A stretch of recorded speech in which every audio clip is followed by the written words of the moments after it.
If you don't know where to start, it can be overwhelming, even paralyzing.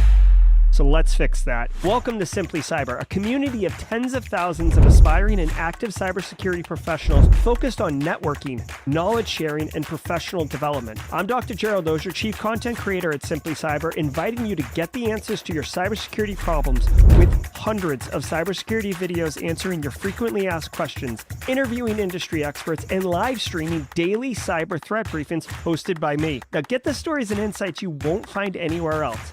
Hit subscribe now and dig into all the fresh content on the channel and in the community. Nothing should stop you from launching and leveling up your cybersecurity career today.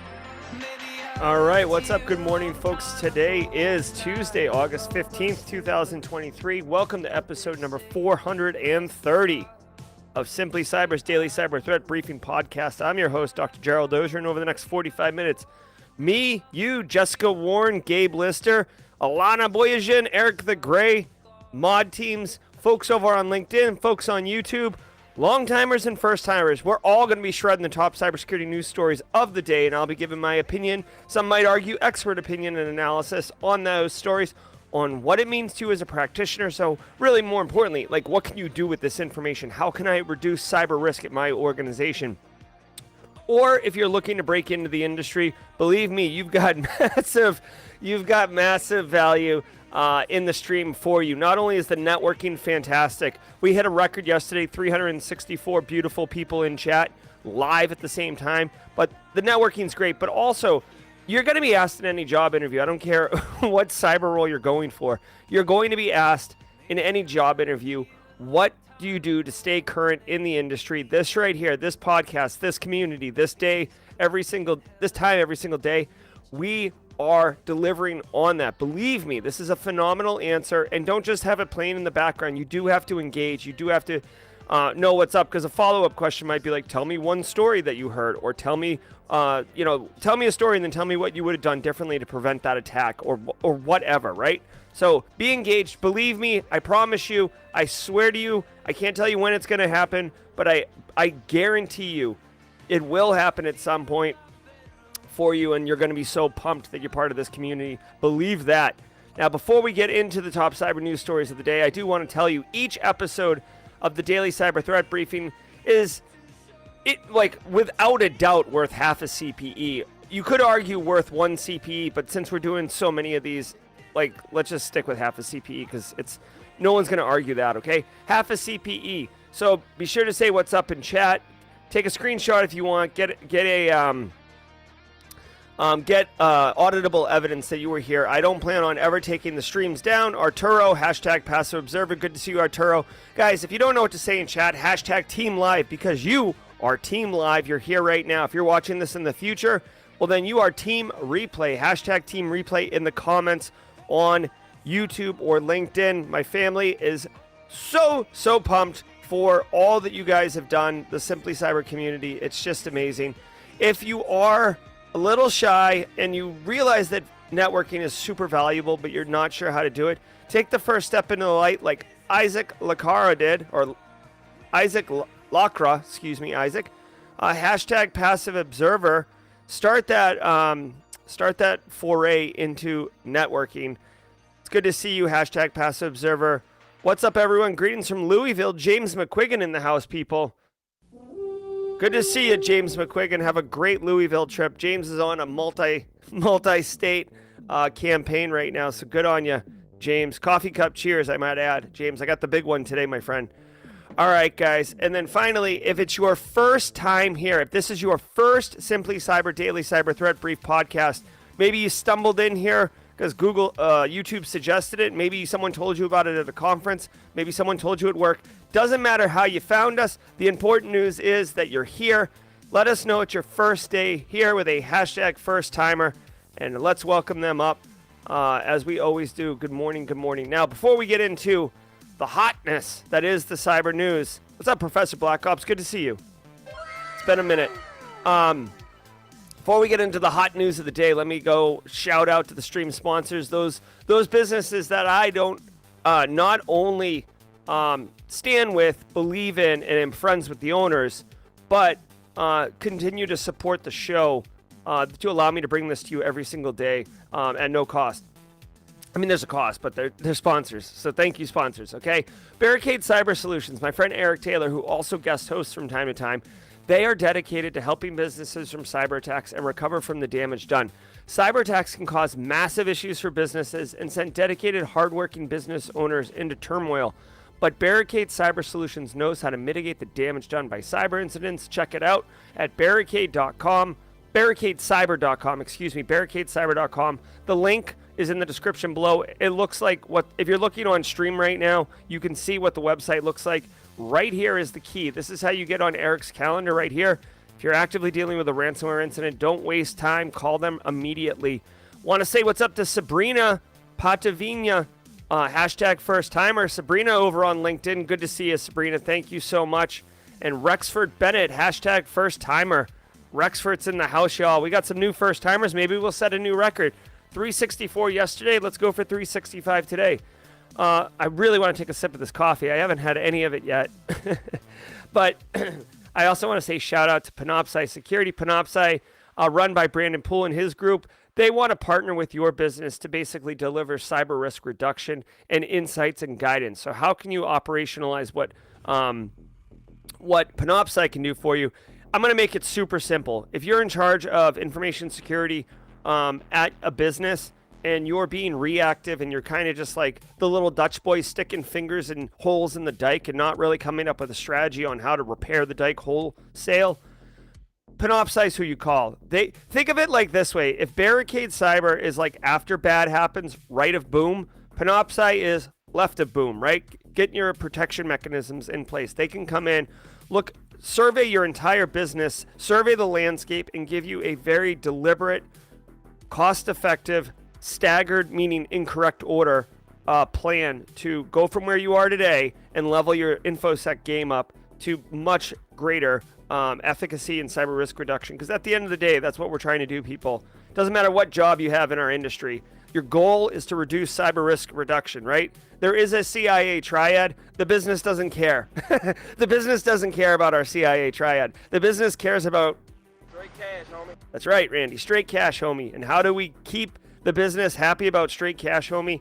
We reduce cyber risk. Love it. All right, and then finally, Antisyphon training, but we'll talk more about them at the mid-roll. It is Tidbits Tuesday, so you're going to get a little interesting story about me at the mid-roll, see if we resonate. It's a fun one. It's a little embarrassing, the one I've got to share with you today, so definitely stay tuned to the mid-roll.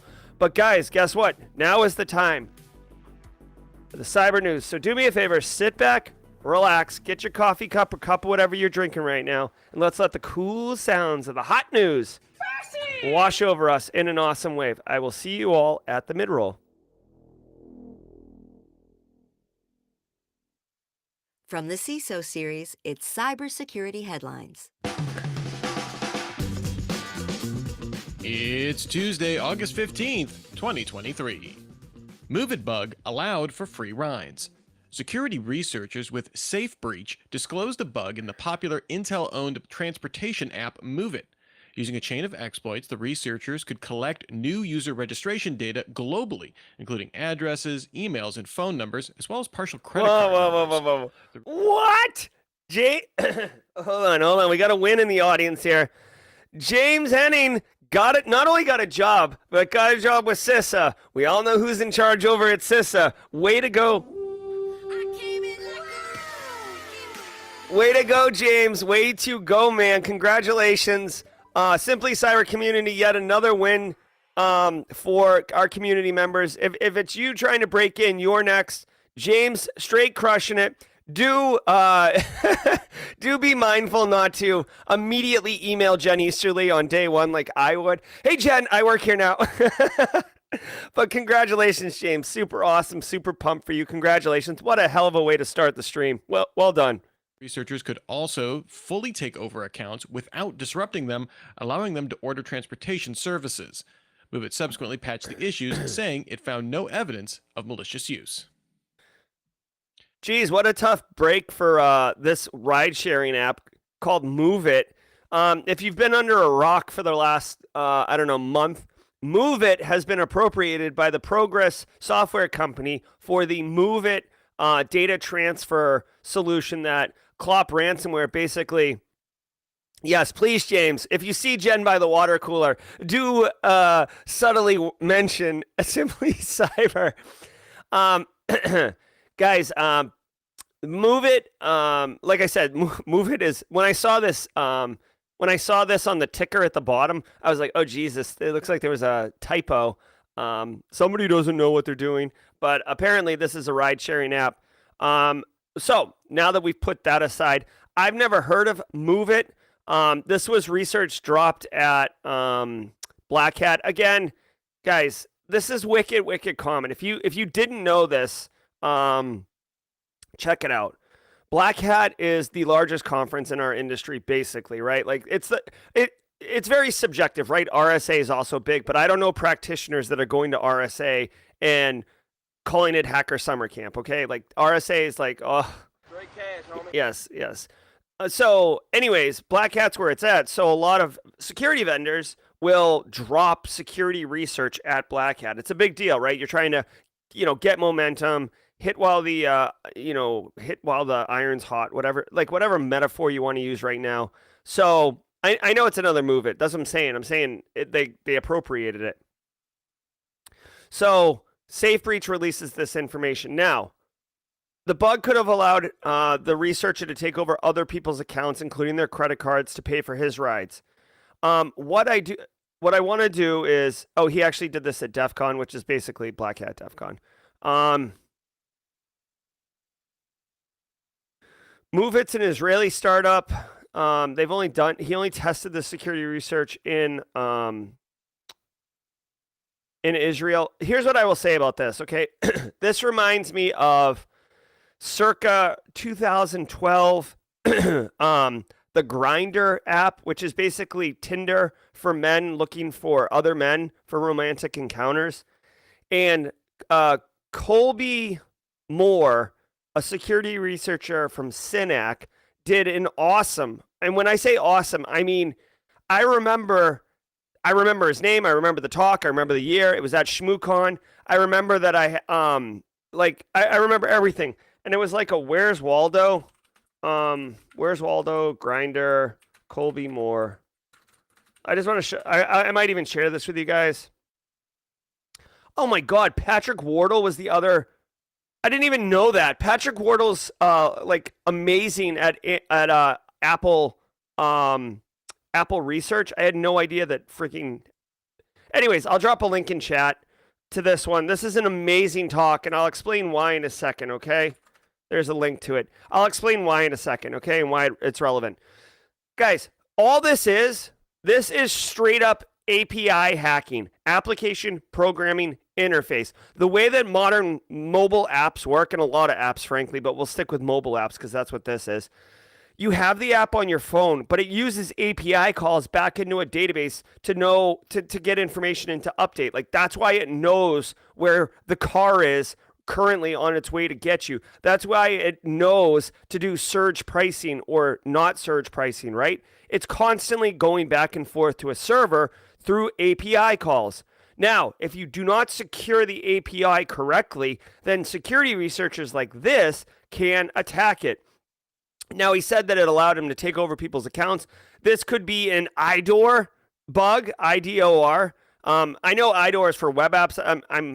I would assume that this kind of applies to where, like, on the application programming interface call, you swap out an account number for one for one that you don't know, and you can iterate people's accounts and stuff like that. That's a really basic vulnerability and exploit for that type of bug. But my point is, you can check these things.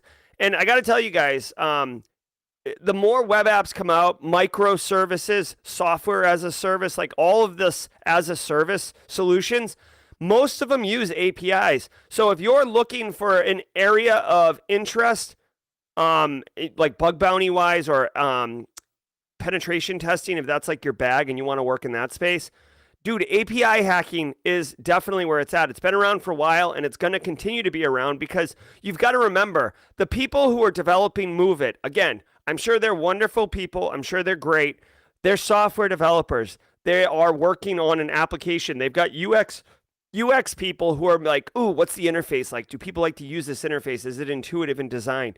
They may not be putting cybersecurity people in the development DevOps lifecycle, right? So then, it's best effort on trying to secure those API endpoints, and crap happens all the time, including this. So it's a rich area of research, and I just want to tell you guys, I've got big plans for myself here in October.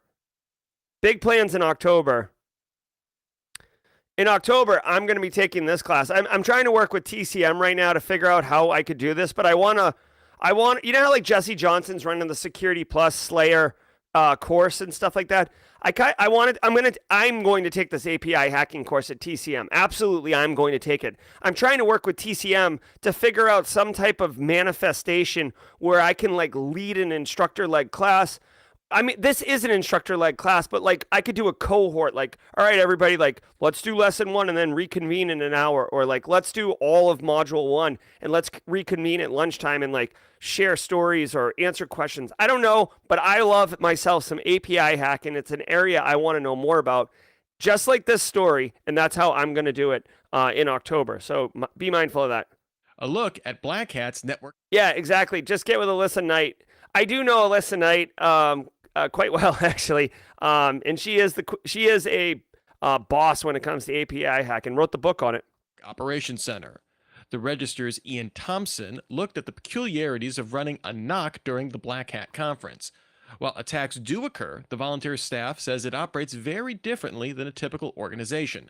Outside of the registration network, Black Hat doesn't have other assets to protect. They also cited their Wi-Fi network as a way to potentially increase security with attendees. Staff cited attendees coming with malware-infected laptops or sending unencrypted data at the event. In both cases, staff contacted the attendee and can help fix the issue. The staff builds the network from scratch for each event with a free hand and equipment loans from vendors. Yep. So if you didn't know, this is really cool, okay? So if you didn't know, the wireless network, and obviously it's like late now, but the wireless network at Black Hat is worth using, okay? Like the official one. Now, of course, at Black Hat, you're going to have a lot of knuckleheads who are standing up fake access points that are like Black Hat 2023, right? So there'll be like a whole, I should take a screen cap. There'll be a whole bunch of like bogus SSIDs trying to trick you into connecting to it, but there is a legitimate Black Hat one. It's run by this NOC. You can go look at it. They actually have it set up in a room, and there's like a massive glass partition running it. So you can walk into the room, and then there's like, kind of a, not a hallway, but like there's like a space where you can walk from like basically one door, and then there's a space, and then on the other side of that space is glass, and then on the other side of the glass is what you're looking at in this picture, the NOC. Very, very cool. They are very elite professionals. BSEC, you'd love what they're doing in there. They do talk about finding people who have malicious devices, because if your phone is compromised, right, or your laptop's compromised, and it's reaching out to like a C2 domain or something like that, the NOC is going to see it, right? All of your network is flowing through the NOC if you connect to that, obviously, if you connect to that wireless network. Fun fact, so a fellow colleague of mine who graduated the PhD program at Dakota State with me, Stephanie, well, I don't want to say her last name, so Stephanie, she knows who she is. She actually worked the NOC at one point. She gave me like a little bit of a tour intro thing to it. Very, very cool. One thing that stunned me, and I think what might surprise some of you, is that they actually know that people are going to be trying to hack it. And they have the equivalent of like really fun honeypots on the network, okay? And I don't know if they still do this. When Stephanie gave me the lowdown, this was maybe like, it was definitely pre-pandemic, so like 2019. Anyways, they have a screen up, And on the screen is, that Cookie Monster GIF where, and I said GIF, Alana. You know the Cookie Monster GIF where he's like wearing kind of a necktie and a collar, and he's just like strumming his fingers. They have that going on loop, and then when someone compromises that honeypot or knocks the honeypot, the Cookie Monster starts like flipping out and eating cookies, and then it resets back. So like they have like a visual indicator that someone has successfully pwned their honeypot. I thought it was really cool. I mean, it's there's nothing in the knock. There's nothing in your Black Hat brochure that says like there's honeypots hidden on the network. Hack them. But they just know that people are going to do it, so they've baked in these kind of like Easter eggs, for lack of a better term. It's very cool. Oh no, Stone Arrow, you're firmly in the GIF category. Oh no, we've got an unsubscribe. Business and gaming disputes lead to DDoS attacks. A Black Hat presentation from staff at the FBI's Cyber and IP Crime Section Division at the U.S. Justice Department said that most DDoS attacks arise from petty disputes, primarily to get a competitive edge in gaming. Part of the reason why DDoS attacks see a spike in December comes from minors coming home from school and increased gaming time. Another common cause comes from businesses looking to disrupt a competitor. Many DDoS as a service providers start pricing at about $20 for 1,000 seconds of attack time on a single target. While DDoS from nation-state affiliated actors rose over the last 2 years, these still represent a small percentage of the overall number of attacks. All right. So they do mention law enforcement here, so you know what we do. All right, so this is really interesting. Okay, so really quick, by the way, cool graphic. I do like that. Most DDoS attacks tied to gaming, okay, and business disputes. All right, so really quickly, DDoS is distributed denial of service attack. Essentially what it means is you have a bunch of computers or a bunch of endpoints, right? And they're all sending traffic to one asset on the internet, okay? So imagine, if you will, that all of us, how many are there? 304 of us right now in chat, we're all going to go to, and don't do this right now, but like we're all going to go to simplycyber.io all at the same time. Well, simplycyber.io is my website, and it's just a web server sitting on the internet, and it's not built for load. It's not doing load balancing. It's not Amazon.com or Netflix.com, right? It's not built for that. So if it gets all those requests at the same time, then it can't serve any of the requests because it gets all choked up and throttled. This is a denial of service. Now, like a legit person wants to go to simplycyber.io and they can't go there, okay? When you say it's distributed, it just means more than one kind of asset's doing it. Back in the day, you could have one asset push a bunch of things with like the low orbit ion cannon if you want to go Google something. But with distributed, it's much more effective because you can send more data, and it's much more difficult to defend against because you can't just block a single IP address. There's entire businesses around denial of service defense and stuff like that. I'm not going to get into that. What I do want to point out is that this is interesting that most denial of service attacks are tied to gaming and business disputes. It does make sense. Denial of service attacks, one of the shortcomings of them is that you need to maintain, like, think of it, I always compare it to like a fire hydrant, right? So imagine Stone Arrow is like, oh, Jerry, with your gifts, and I'm like, okay, Stone Arrow, like if you can touch the fire hydrant, I'll start calling it GIF. And then like I open the fire hydrant, so like that blast of water streams coming, and Stone Arrow's like, ah, right? And then like he's trying to like walk, but the water is still blasting him in the face, so he can't really get close.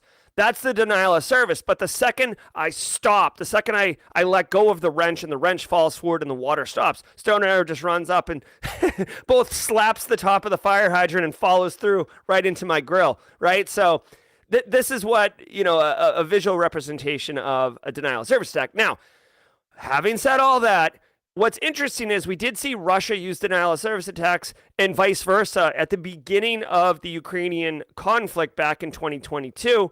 But that was kind of a pointed utility of it. With gaming, if you guys have ever played like some of these like first-person shooter games like Call of Duty, Fortnite, even Diablo, I don't know if there's like a competitive scene. The fighting games, like everything in gaming has to do with speed, agility, timing, quickness, which, by the way, if you're sending data, if you're not physically on the same box, then the network becomes part of that calculation on expediency. So with the denial of service attack, you can blast someone out of a lobby, you can buffer them, so like when it refreshes, they're dead.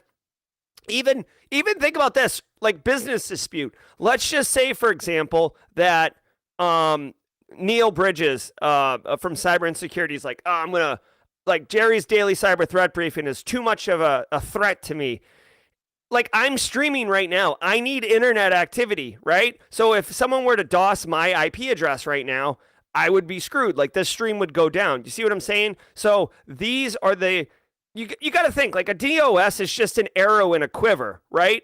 When you shoot the arrow, what is the impact, right? If you're just shooting that at a business that's like making manufacturing widgets, not a real impact. Their website's down. They keep producing widgets, right? For online gaming, for streaming, all these things. That is devastating, right? And the final thing I'll share with you, because this is a wicked famous use case, is Mirai botnet. Mirai botnet, Mirai, Mirai botnet. Famous case. Three. Okay, I don't want to ruin it for you, but some threat actor, right, built this botnet that moved wicked quickly. It wasn't that complicated. It spread fast, and the entire reason for it was to knock Minecraft servers off the internet. Okay. And when I say massive, it was one of the largest botnets at one point. I think it was cresting like 500,000 or 600,000 compromised nodes at one point. So yeah, check out Darknet Diaries episode 136, Teams Executor. Mods, Jenny and BSEC are telling me that that's tied to denial of service in the gaming industry. So if you remind me of JawJack, and I'll pull that up and get the URL. All right, let's keep going.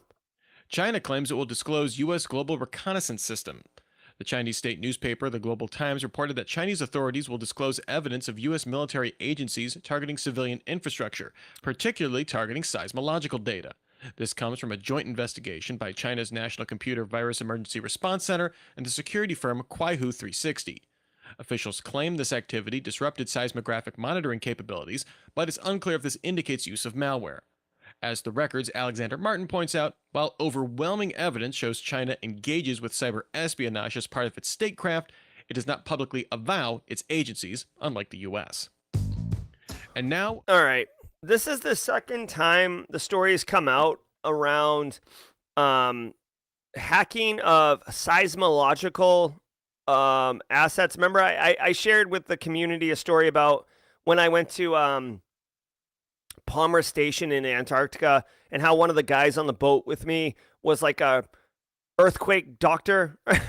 Like, I know that's definitely not the right term. I guess a geologist, but he was there to like basically affirm the tuning of a seismological instrument, and there's like these instruments all over the world.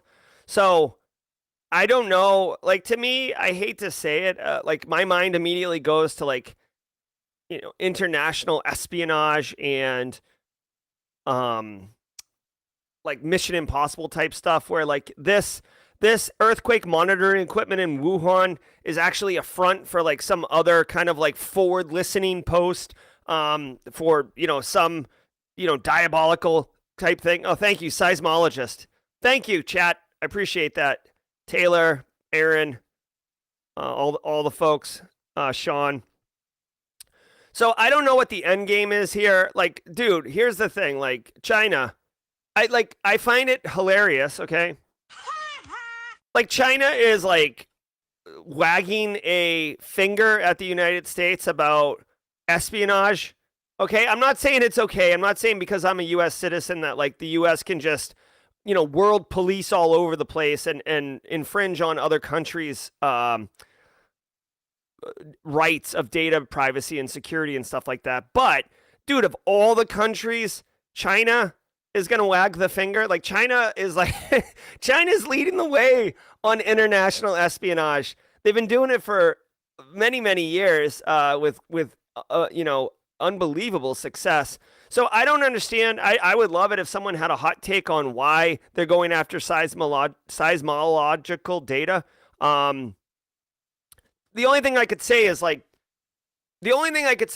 like seismological data, you can detect when large explosions have detonated, right? Like when we drop the atom bomb, that shows up. When we were testing in Los Alamos back in the 40s, if you're watching Oppenheimer, right, that shows up. Like you detonate something in New Mexico, people in China can see it because the Earth, even though the Earth's wicked big and stuff like that, if you have a precision instrument, it will detect it. And then you can like kind of triangulate with multiple of these instruments to tell exactly where it detonated, right?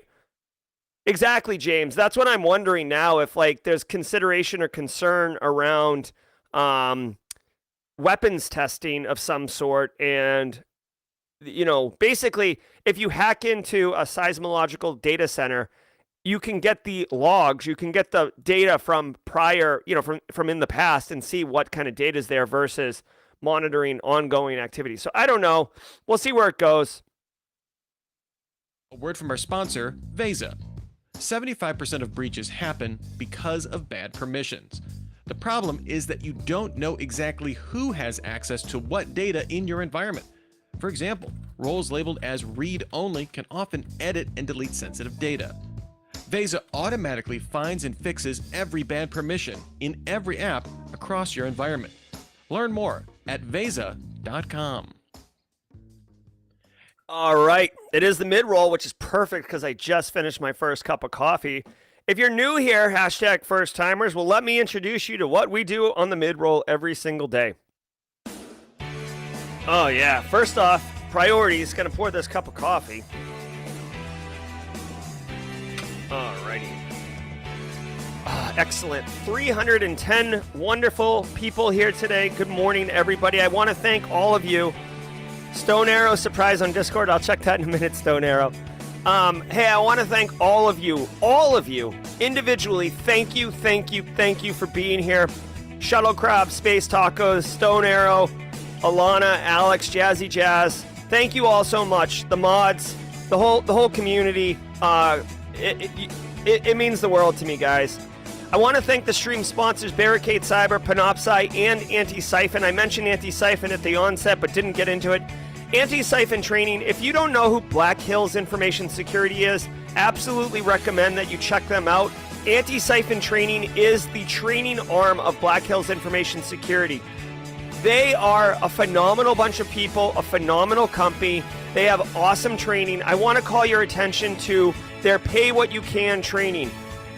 You go on their website, link in the description below.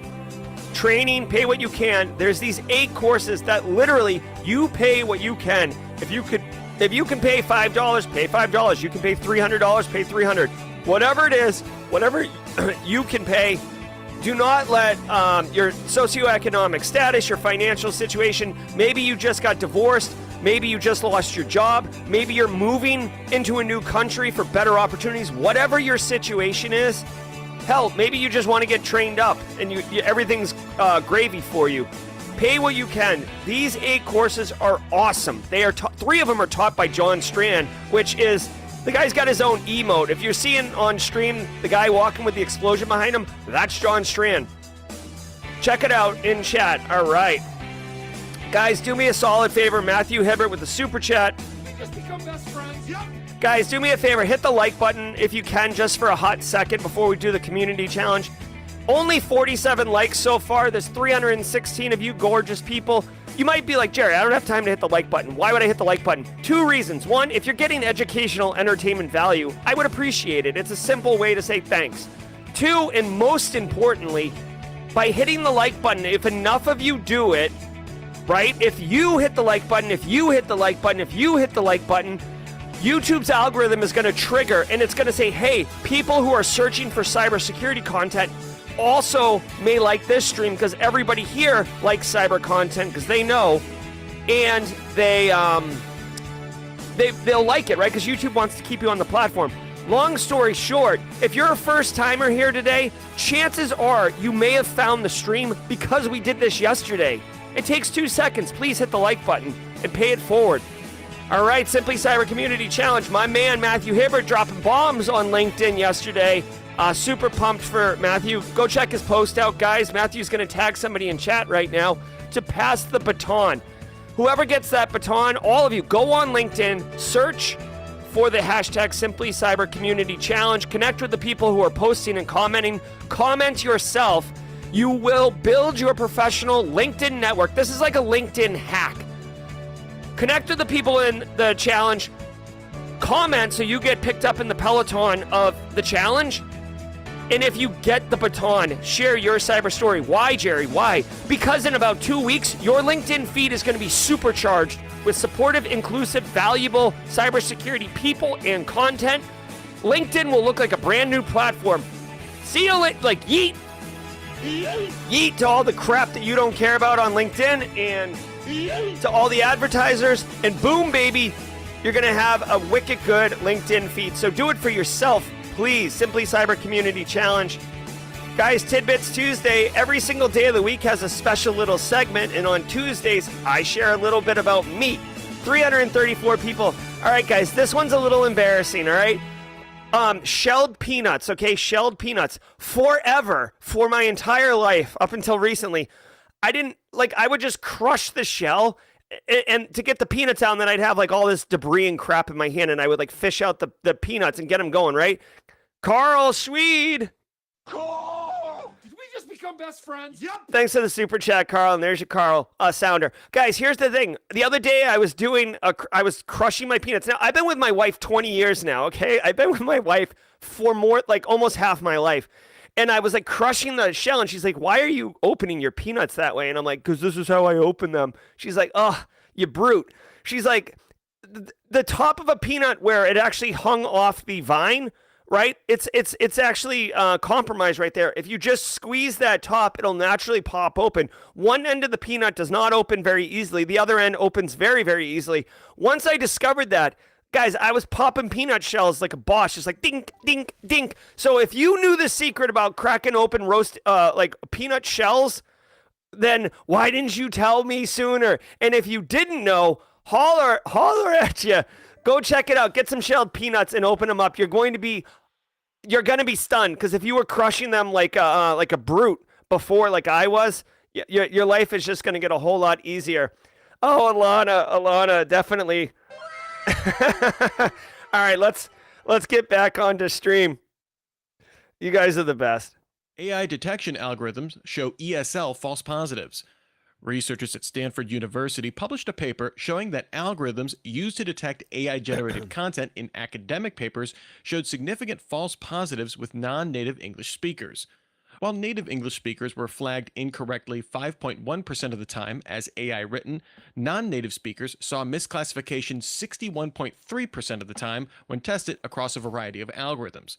In 20% of cases, all of the AI detection algorithms tested unanimously classified this text as AI written. This can occur in algorithms that use indexes of complexity and large vocabularies as indicators of human origin. OpenAI, Quill.org, and Common Lit shut down AI detectors earlier this year, citing unreliability. All right. So hold on. A lot just happened in chat while we were gone. Velinov with 10 gifted subs. So thank you so much for the gifted subs. If you're one of the lucky 10 who just picked up a gifted sub membership, please enjoy the squad emotes and the branding and the logo. Thank you so much for allowing 10 more people to enjoy the squad membership.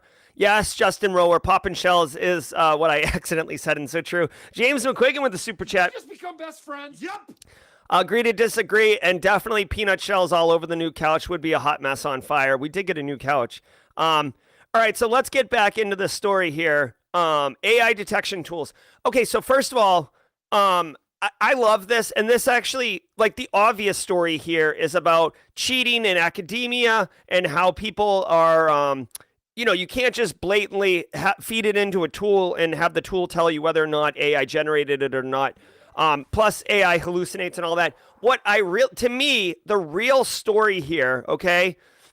Excuse me. The real story here is that AI is only as good as it is the models it's built on. And one of the things that we're not really talking about, some people are talking about it, but it's not mainstream, right? It's the mainstream news line is, oh, do you use it for cheating? Yes or no. What we should be talking about are biases being built in, right? So we've seen famously like years ago where some of the AI bots, the early models, would like get unbelievably racist very, very quickly, right?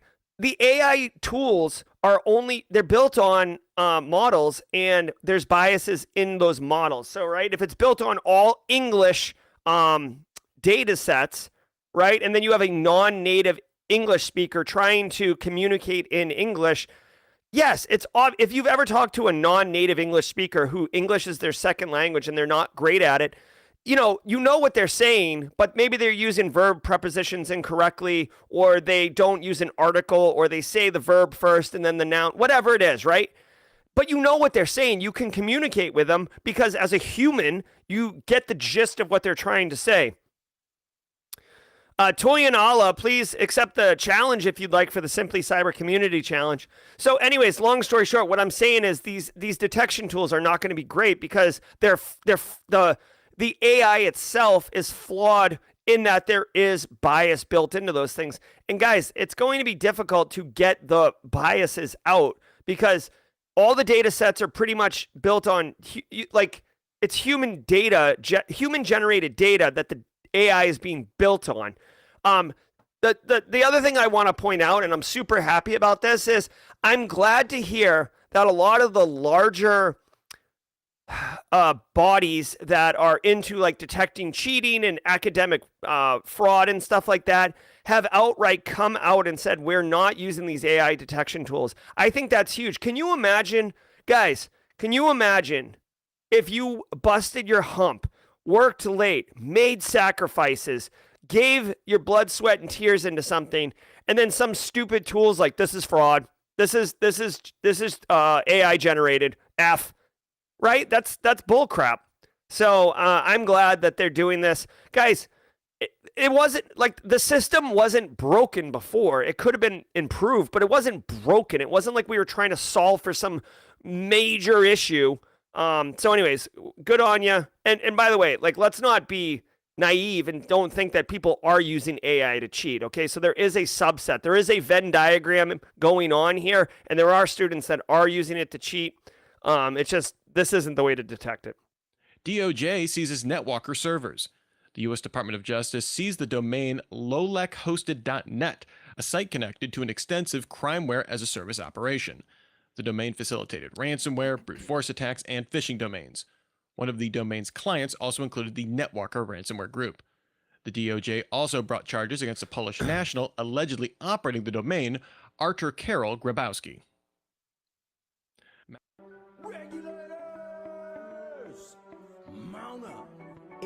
All right, so DOJ, again, the IRS somehow involved with this. This is all about Lowlek. Lowlek was a bulletproof hosting criminal infrastructure. You got to remember, Mono Julian, what's up with the super chat? We just become best friends. Yep. Thank you, Mono, for the super chat. Good to see you. Mono is open for work. Definitely appreciate that, Mono. I think Mono is GRC focused, if I'm not mistaken, right, Mono? Let us know in chat. So Lowlek is this kind of bulletproof hosting domain. You can see here, they talk about bulletproof hosting. The DOJ spent 10 years. Here's another thing, dude. I'm sorry. Here's another thing, people. In real life, the Department of Justice has to move at the speed that they can move at. It took them 10 years to get after this one. This domain had been up since like 2009 or something, or 2013. We talked about it the other day. Like, how did it take so long? Well, the DOJ, in order to have an actual Loctite case, needed to get it sorted out. Bulletproof hosting, they said that this dude, Grabowski, the Polish guy who got arrested, facilitated criminals' activities of Lowlek hosted clients by allowing clients to register accounts using fake information, not maintaining IP logs. So if law enforcement did get them, they wouldn't be, it was like, oh, like, we protect your data and your identity. Let's see.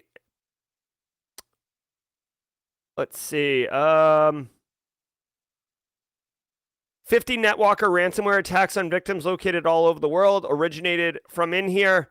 The DOJ says that if this guy's convicted, which if it took him 10 years to build the case, you better believe that they have enough evidence to sink this dude. It will seek to recover $21 million in forfeited funds from Grabowski. So this dude is going to have his money taken, hopefully. Victims getting some justice, and a win for the good guys. Okay. I will say, I hope Jack Resider covers this particular story too. This seems a tailor-made Darknet Diary episode right here.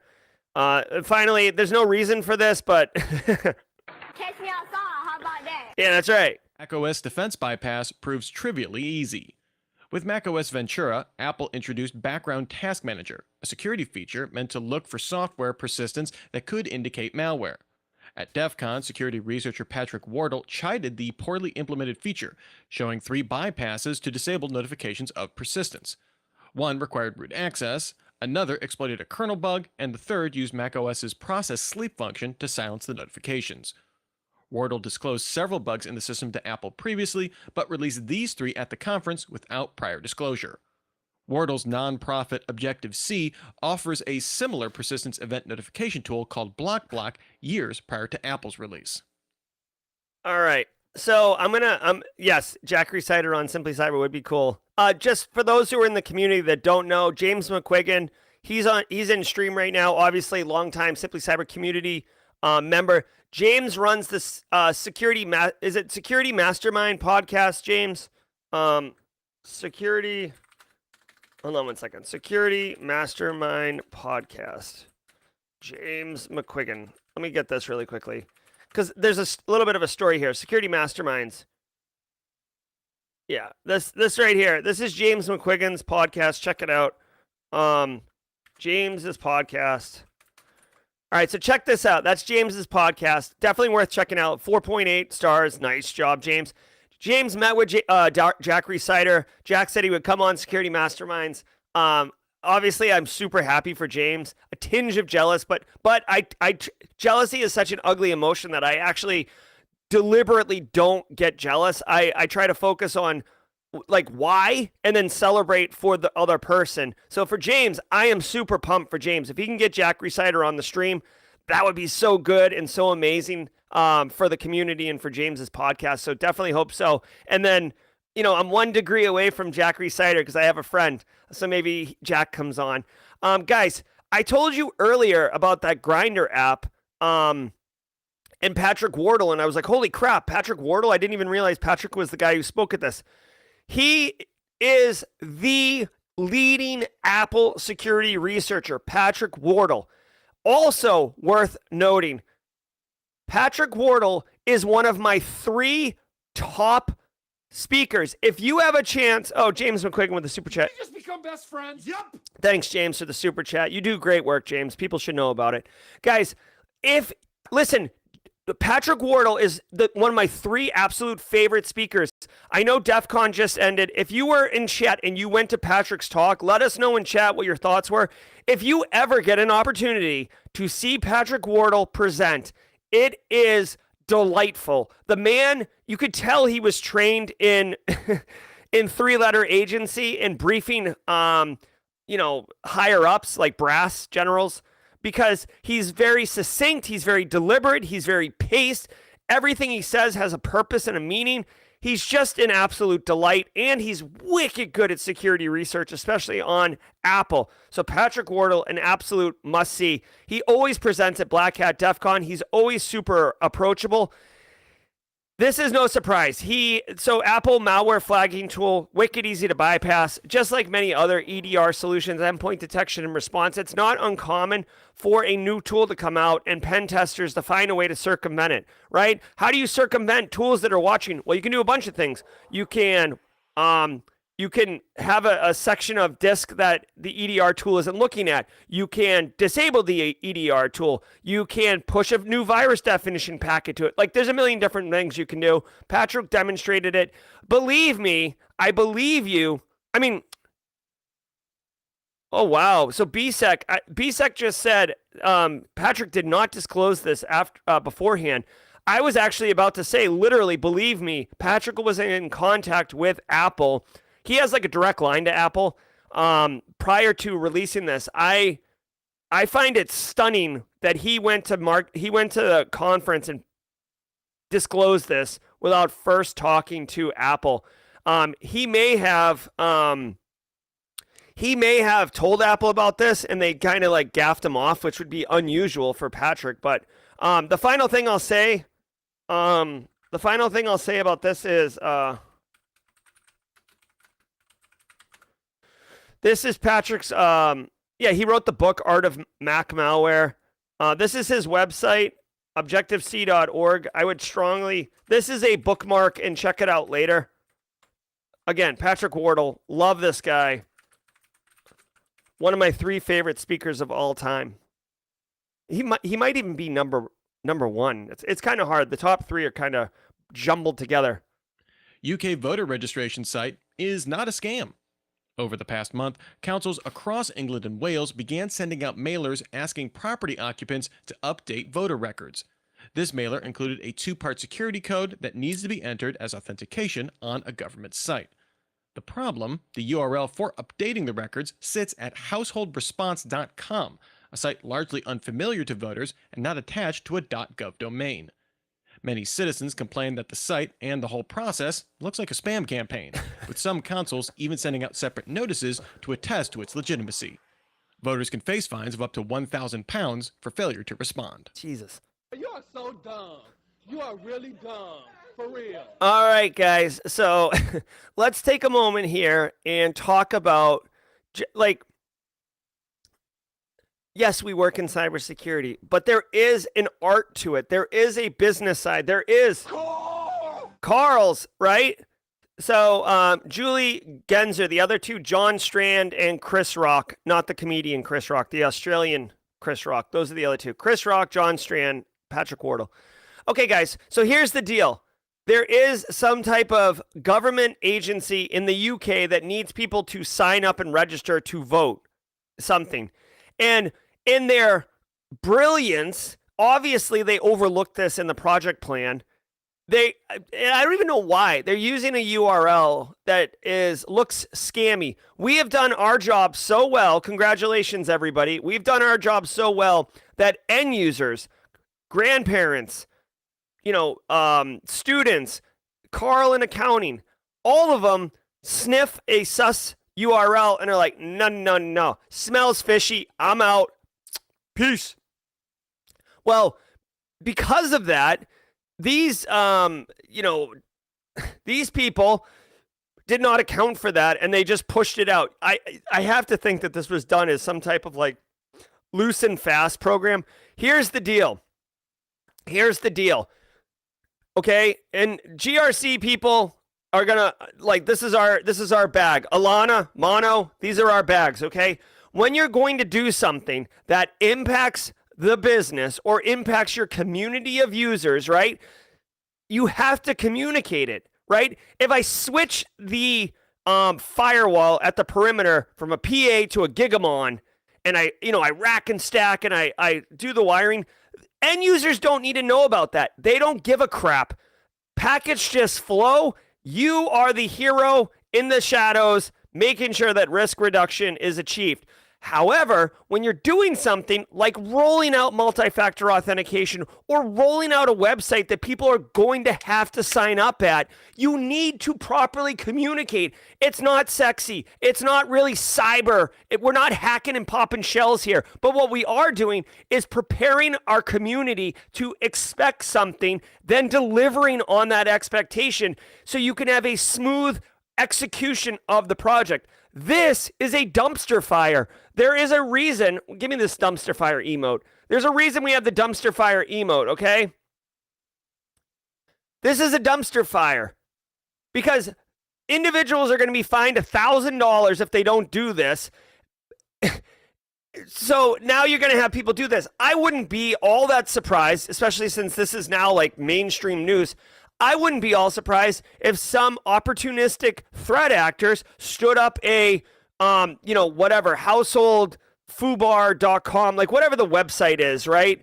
And then did like a little typo squatting, a little puny code injection, whatever it is, right? And then started sending emails, because now you have confused your end user community and you have made them totally susceptible to a phishing campaign, a very effective one, because you're going to have a government agency telling your end users to go ahead and trust it, don't sweat it. Dude, like oh my God. You are so dumb. You are really I'm sorry. For real. I hate to just dump on whoever was in charge of rolling this out, but this is hot trash, and I really, really hope they get on the other side of this. But talk about like compromising all of the goodwill and the political capital and the effort of getting end users to modify their behavior and then detonating it, something that would show up on the seismological telemetry, that level of detonation. Goobers. You know what? Hold on. It's frustrating to me because I have built information security programs and I've painstakingly got end users to buy in and to get on board with the direction and get on the train and everybody rowing in the same order, like whatever metaphor you want to use. And seeing something like this, it's like, dude, it's like a little part of me dies looking at this. Since time immemorial, it seems like job postings have always listed All right. qualifications for a... That's going to do it for the news. Before you go, really quickly, I just want to share with everybody how many people we got. 318. Thank you all so much for being here today. If you're here just for the news, I hope you got value. I hope you're prepared to go crush it. If you're here just to get educated, to network, I hope you did that. I hope you feel good. Tuesday is going to be a great day for you. Go out, continue to crush it. I want to share with you guys a little project that I did. When I was at Black Hat, I interviewed 4 CEOs, okay? 25-minute talks with all 4, and I'm putting them together as like 4 different streams or produced videos for the channel. The first one's going to go live today at 10 a.m. Eastern time, so like in an hour. It is, I'm meeting with Stan Golubchik, this guy on the right. This guy's nails, so cool. And he is the CEO of a company called Contraforce, which is hyper-automating Microsoft, which if you're like, what the hell does that mean? We're going to get into it, believe me. You're going to love it. And I just want to set expectations because this is like a new style of video. I'm only doing 4 of these. This is not the direction of Simply Cyber. It's just I couldn't take all of my video gear out there. So I did the best thing I did the best thing I could, which is this. So check it out. All right. So it's going to be a little intro, and then it's like this. Okay? All right, so if you're into this, check it out. I think you're going to like it. There's, like I said, there's 4 of them. I met with 4 CEOs, and I did 4 of these videos, and they're going to be dripping out here over the next couple weeks. So please go check that out. All right, if you were here just for the news, thank you all so very much. My name's Jerry. This has been the Simply Cyber Daily Cyber Threat Briefing Podcast for August 15th, episode 430. And now, my friends, we pivot. We pivot hard into jaw-jacking.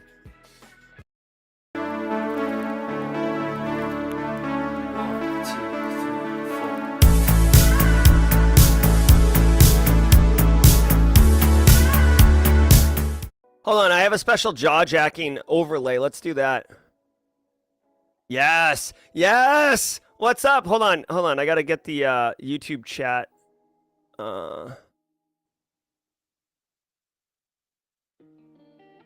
Yes.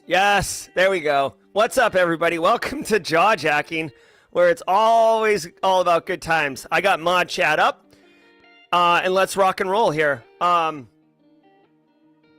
Jenny just stepped away, but she's queued up a couple things. Paul Dent says, "Hey, Paul, good to see you. I've listened to every Darknet Diary episode. Any similar pods?" No, Paul. Darknet Diaries is unique all into itself, and it's an amazing podcast. I don't know of any kind of like storytelling, kind of retrospective episodes like Darknet Diaries, but it is wicked good. All right, so in reference to Black Hills training, Mike Hightower wants to know, do they have threat intel training? What source would you recommend to learn more about threat intelligence?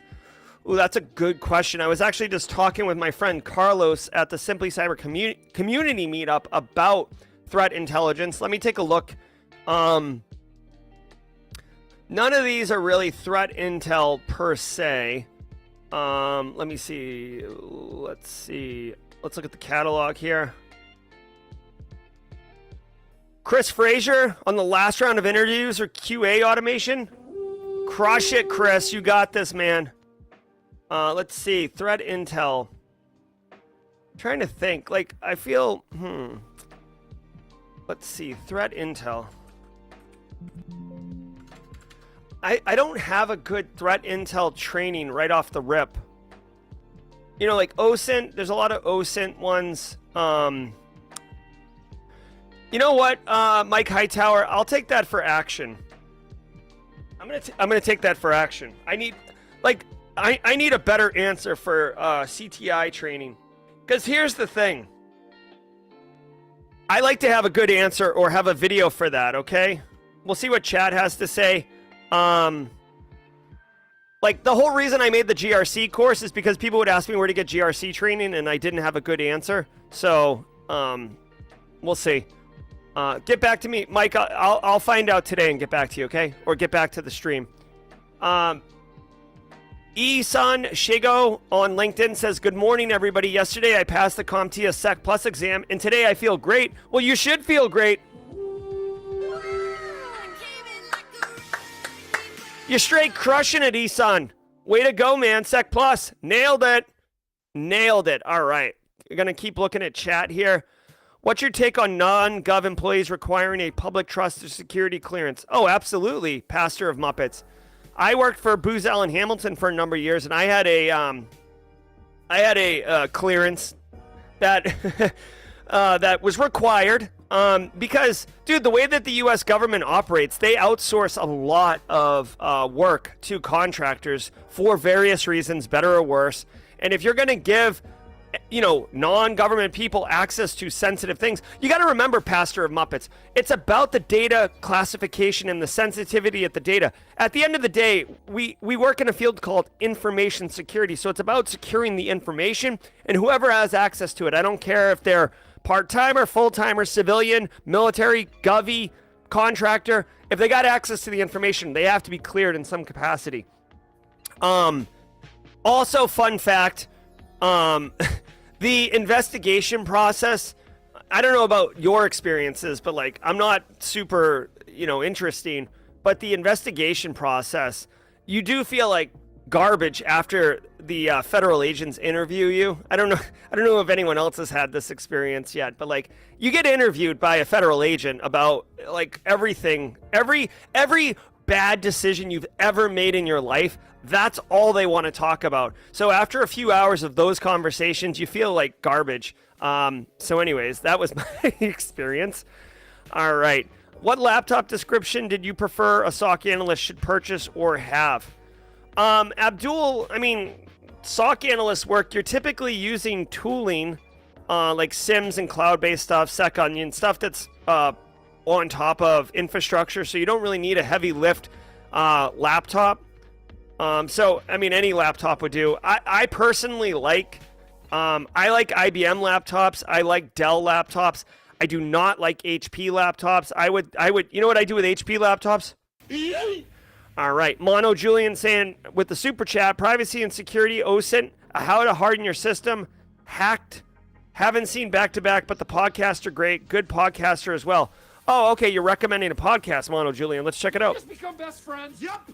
Privacy, security, and OSINT. Okay, let me see. Privacy, security, and OSINT podcast. Let's see what Mono's talking about here. Is this it? Michael Basil's? Now, Michael Basil is known... Oh, wait, you guys can't see. Michael Basil is known in the industry as the kind of InfoSec person. OSINT person. What the crap? Why can't I show you my screen? Hold on one second. Computer. What is going on? How do I... Why can't I show you this? That works. Here, I'll just show you this. It's not like I got anything crazy on my desktop. This is Michael Basil. I don't know if this is what Mono Julian's talking about, but Michael Basil, definitely well known. This might be his podcast. Here we go. Check it out. All right. All right. Hacked is a pretty good one. What about Lenovo laptops? Yeah, Billy, I like Lenovo. I do like Lenovo. I think Lenovo is the IBM commercial grade systems, right? So IBM, I just happen to have one here. Like ThinkPad. ThinkPad, I think, is the professional grade IBM, and then Lenovo is the residential or whatever you mean, like the consumer grade brand. Ken Forday says, I like explaining why your former employee worded his questions a certain day. I was like, I don't know, he's in construction, so maybe he doesn't have a great vocab. Yeah, Ken. All right. Let's see.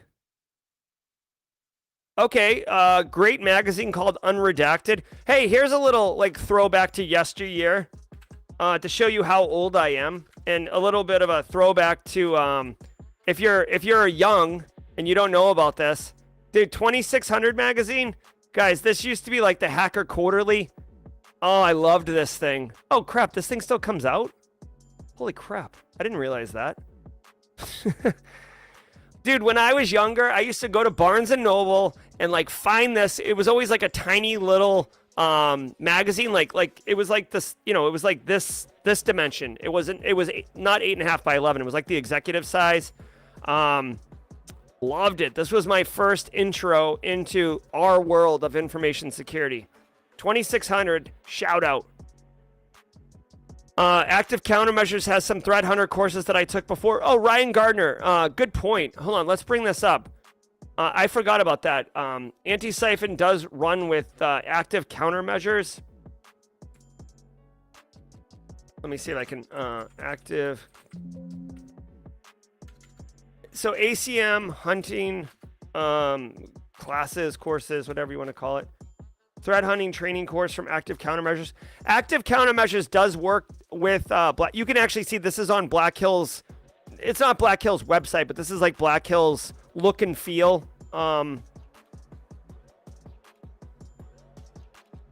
Yeah, hey, whoever, Ryan Gardner, thank you so much. I would absolutely endorse this. I haven't taken this course right here, but I know Active Countermeasures. I know the guys over there. I've done I've done projects with them. They're awesome. So thank you. I don't know how much this course costs. I don't know how long it takes. I don't know anything about it, but I recommend it. Only based on it was August 12th. So it was crap. It was 6 hours. It was free, and it was a few days ago. Wah, wah, wah. But anyways, thanks for sharing. Yes, Richard says 2600 was his gateway. Also, I love it. Oh, good. Pursuit of Bliss saying ACM is owned by Black Hills. Well, thank you for that confirmation, Pursuit of Bliss. What fall beers are you looking forward to coming up? Michael Torres. All right, so I'll tell you, since we're talking about beers, for those who don't know, I love beers. I love craft beer. I love the art of craft beer. I love the rich cultural history of craft beer. I love the communal social aspects of beer. So anyways, I hate pumpkin beer, gourd-based beer. Yee. Okay, what I will tell you is the beers that I'm super excited about, looking forward to, Sierra Nevada Celebration Ale, absolutely my go-to for the seasonal. I love it when Sierra Nevada comes out with theirs. Also, there's a couple one-off beers that would be winter, like Sierra Nevada Bigfoot. Barley wine is another good one. Warms the body. And it's not like I'm a big Sierra Nevada goober. It happens to be those two beers. I I do drink stouts and porters even in the summertime, so I'm kind of like that guy. But you know, Chrissy K saying that German beer is the best beer. Polinar, German beer is wicked good. I do enjoy a good Kolsch. I do enjoy a good Pilsner. But for me, like really light beers have to be very opportunistic. Like I'm in a beer garden on a wicked hot day, sitting with a bunch of people, and we're gonna have like 3 or 4 beers. Then yeah, bring me like a big Polinars, like in the giant mug. But if I'm just having like 1 or 2, and I'm usually in like a seedy, you know, dimly lit Irish public house type thing, give me an Imperial Stout post haste. All right. Celebration is money. Old Chico, I haven't had that. Milwaukee got named drunkest city. Yikes. Hopefully it's on tap when I go to the brewery. Yeah, Luke Canfield. I don't know if you're talking about Sierra Nevada, but if you guys get a chance, Sierra Nevada's brewery in Asheville, North Carolina, that's an experience. Like, that's definitely a destination to go to if you're going to Asheville. It's not directly in Asheville, but it's wicked good. So I'm just getting confirmation now that Active Countermeasures Threat Intel course is a monthly course, and it's free every month. So definitely check that out. Cyber Threat Hunting Level 1 with Chris Brenton is what to look for. Also, as I mentioned earlier on stream, in case you guys didn't know, Antisyphon Training is a sponsor of the Simply Cyber Daily Cyber Threat Brief, and Active Countermeasures is a subsidiary of under them. So, you know, I have zero concern that it's not aces. It's not top level quality. One, Matthew Hibbert, good to see you. Michael Torres, have you ever been to the Great American Beer Fest in Denver? Would be nice to have a meet up there. I have never been to a Great American Beer Fest in Denver. I'm sure it would be awesome. Remember being in Texas and you pay that for a 40? My cousins were upset we paid so little for it. A 40 of OE? I have had... Dude, okay, so this is a little Tidbits Tuesday, and definitely Simply Cyber Cafe vibes. Definitely not super professional. So if you're watching this on LinkedIn at 9:12 a.m. and you're in your office and like... Dude, there was a thing that people did in college called Edward 40 Hands. It's kind of a play on Edward Scissorhands. Pass Network Plus, yesterday, Sec Plus, and CISP are next. Heck yeah. Nice job, Taylor McDonald. Keep crushing it. Taylor, ride the momentum, my friend. Put the pins up, knock them down. Next. You've got the initiative. You've got the grind. Just rinse and repeat, man. You got this. Dude, so just really quickly, Edward 40 Hands, you would take a 40 of OE, okay? I never did this, okay? You remember Edward Scissorhands, where the guy, it was Johnny Depp and he had scissors for hands, okay? You actually take 40s of OE and you have someone duct tape them to your hands, okay? And like you can't take them off your hands until they're empty. So you have to basically put 80 ounces in your stomach. Now imagine, the things that your body might want to do when you have 80 ounces of liquid in you. And then imagine trying to use said facilities with or try to do anything, frankly, with 40s duct taped to your hands, okay? It's actually kind of funny. It's a college thing, obviously. I wouldn't do it at any point. But anyways, that's a fun thing. Oh, Valinov knows what Edward 40 Hands is. I didn't know the military knew about that one. I mean, if we're going to tell stories, there's also Splatter Your Bladder Night in Tijuana, just over the bridge from Alamogordo. We won't talk about Splatter Your Bladder Night, though. That's really funny. My brother told me about that one. He's at Air Force. Thanks, Bill B. We are all about positivity. I'm a crypto evangelist. I love it, love it, love it. So Carl asks, has the semester started for me? No. So, hey, just a programming update with Simply Cyber's Daily Cyber Threat Brief. If, Simply Cyber's Daily Cyber Threat Brief will continue to be at 8 a.m. Eastern Time every single day. I actually switched my teaching schedule. I will be teaching 9:30 courses on Tuesday and Thursday. So, basically there'll be no jaw jacking on Tuesday and Thursday because I need to end the stream and get right to class. If you're new here and you didn't know, I'm faculty at the Citadel Military College in their cyber sciences department. So I teach year round, frankly. But in the fall and spring, I used to do an 8 a.m. class. But because of the community and because of my commitment to consistency, I have moved my class in order to deliver 8 a.m. every single weekday. So, Carl, that's a long answer to your question, but the answer is the stream time will not be changing. All right. Chris Frazier with a power hour. Beer bongs. Oh my gosh. I can only imagine a beer bong of OE. Ugh. Try to get a campaign together once I have the time. Gabe Lister. I love it.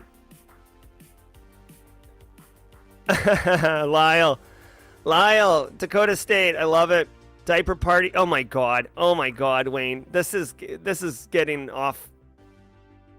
This is getting. We are edging into Simply Cyber after hours right now. All right, guys. It's 9:15. Yeah, Nathan. It's important to me to teach. I love teaching. If you know David Taylor, tell him PVT Boston said hi. I will. Oh, Private Boston, I will.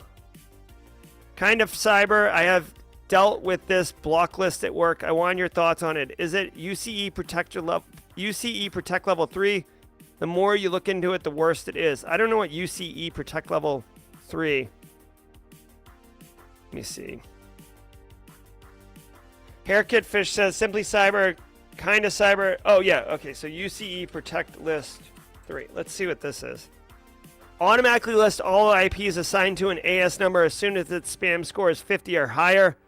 Well, okay. So the trick is, if it's going with a full ASN, Haircut Fish, I mean, that's a large swath of IP ranges.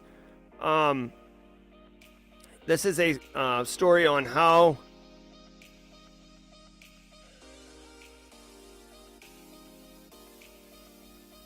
Yeah, I mean, according to this article, you obviously can block legit IPs when this is happening. I don't know how to handle this. I mean, for me, what I would do, I wouldn't go scorched earth with UCE Protect Level 3 unless... Oh, wait, hold on. You guys can't see this. I'm sorry. UCE Protect Level 3 is, to me, scorched earth. If you've got really sensitive data, maybe you go that route and then pair backwards. What you really could end up doing is, it will cost money, Dan, but I don't know if there's a free option, but I know Palo Alto has something called Wildfire. I believe it's called Wildfire, which basically dynamically updates your IP block lists. Based on threat intel and telemetry. So it's kind of a dynamically active, threat-informed firewall list. This UCE Protect Level 3 seems less granular, right? You're blocking entire ASN, which is how you shut down part of the internet, right? If you're just macro blocking. So I don't have a great answer. Exactly. BSEC is saying that would take down the internet, especially DNS services behind the ASN. 100% agree with that. Haircut Fish, I don't know if, to me, this is way too not granular to implement in practice unless you're in some, super sensitive, high class, not high classified, but a wicked sensitive area where you need to be that that not granular and just deal with the consequences and the fallout from it. All right, guys. Sherry's got one quick question. Excuse me, would I be able to have my students watch your classes from India? Thank you. Yeah, Sherry, of course. So just so you guys all know, I do have a couple things in the audience. One, I know that there's businesses that literally have a team meeting and they log into the stream, okay, and they watch the stream. So even though it says one person's here in chat, it's really a team of people, 5, 6, 7 people. So first of all, love that. That's a great use case. Two, I know that some parents watch it with their kids, right? Kennedy, Baby Base Case, Emerson with Brent, right? So I know that there's kids who are watching. if you've been watching with regularity, I go out of my way to not swear on the stream, okay? And if I do by accident, I bleep it out. And if I do swear, it's not a hard 4-letter word. It's typically, maybe like a little something you wouldn't want to say at a preschool, but not something that's going to get you kicked out of church, right? So that's what's up. So Sherry, if you wanted to have your class watch it, absolutely. Just let us know that your class is here, and I will welcome the class as well to the stream. All right, guys, I got to get out of here. My name's Jerry. This has been Simply Cyber Live. Real quick, Jared asks...